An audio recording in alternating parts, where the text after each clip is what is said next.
This month is just full of surprises.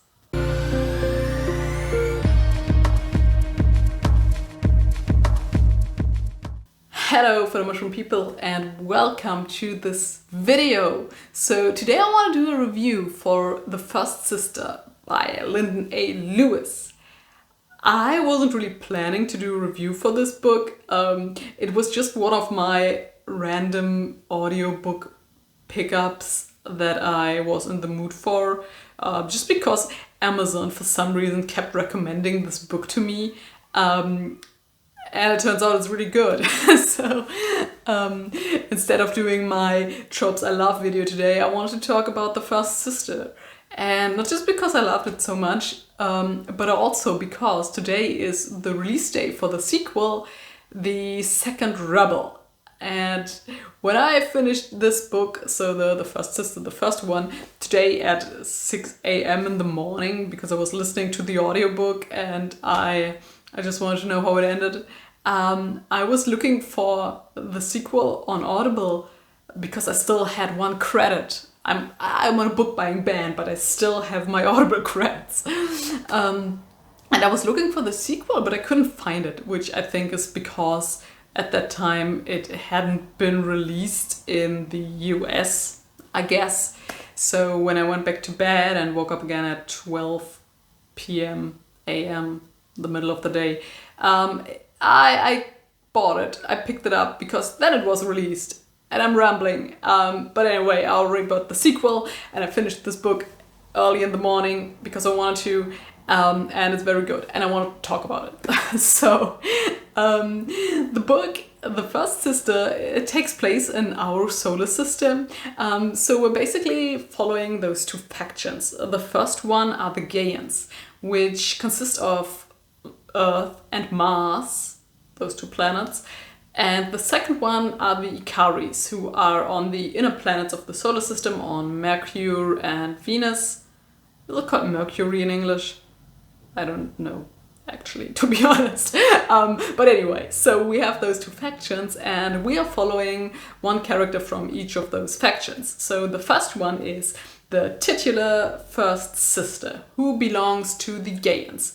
And she's part of the faction White Religion, which is it called the Sisterhood? I already forgot. So sometimes when I listen to audiobooks, things don't really stick with me that much. Yeah, but anyways, she is on a space battleship where she is the First Sister. She doesn't really have a name, so I can't call her anything but First Sister. The First Sister is like the highest ranked sister on each of those ships or wherever they are stationed. And the sisters are there to comfort the people, or in that case, the soldiers on the battle cruiser, which also means giving sexual pleasures.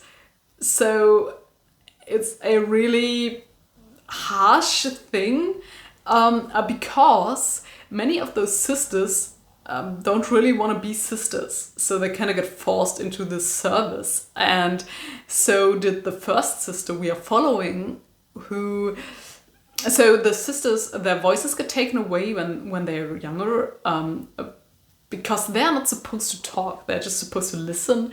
They have this sign language which only sisters can understand, but that's it. They're not allowed to write, they're not allowed, so they can't talk. So their life is kind of not that great.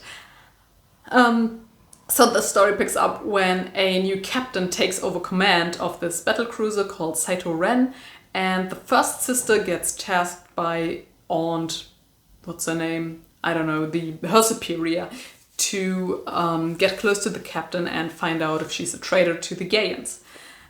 The second character we're following is called Leto. He is a duelist for the Icaris, so which means he's in this, he's also a soldier, and he is wielding a Mercurian blade, which is a kind of a lightsaber. I don't know how else to describe it. So he has a super blade, and those duelists, they always come in pairs. So he is a rapier, and they're always paired with a dagger. So Leto's dagger, so his former partner, Hero, they are kind of missing.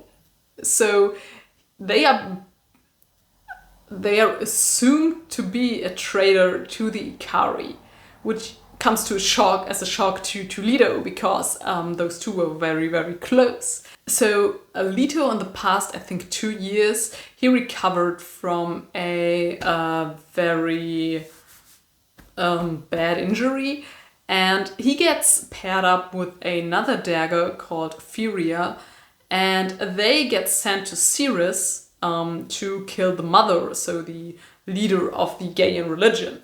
So technically those are the two characters we're following, each in their own story, but they come together in the end.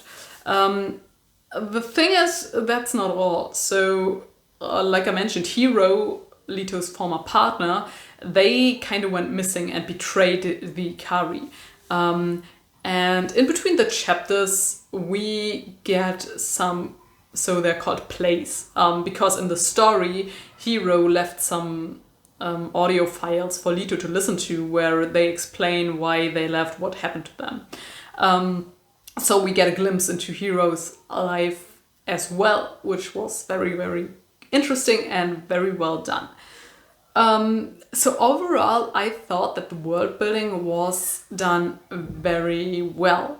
So I just mentioned those two factions, but there's also in the background some robot rebellion went on sometime in the past, and they all left to the outer planets something. They didn't really appear in this book, but maybe they will in the future installments of the series.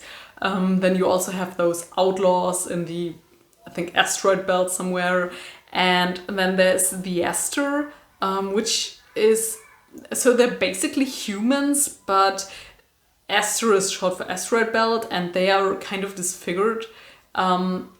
So they don't look like Homo sapiens sapiens, but instead they're a new species called Homo asteroidus. I'm not really sure, but they are human, but not our kind of human.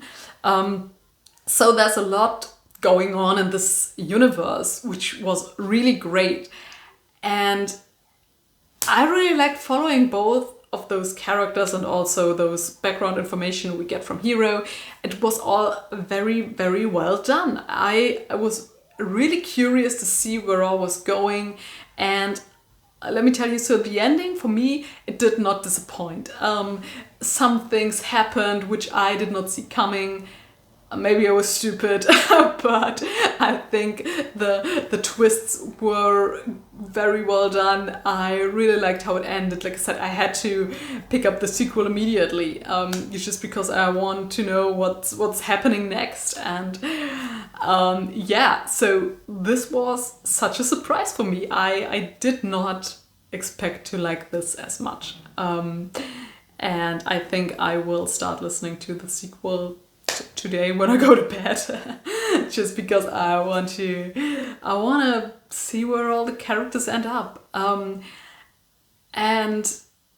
Yeah, I can only recommend this book. It was very, very good, and if you're into science fiction at all, and it sounds like kind of your thing, you might want to check it out. Because it's just very good. It was such a surprise to me. And yeah, now I will stop talking. So thanks for watching. I hope you enjoyed this video. If you did, you're very welcome to leave a like and a comment. Have you ever heard of this book? Because it totally flew under my radar. It was just kind of random that I picked it up. But yeah, just to talk to me. Okay, well, whatever. See you next time.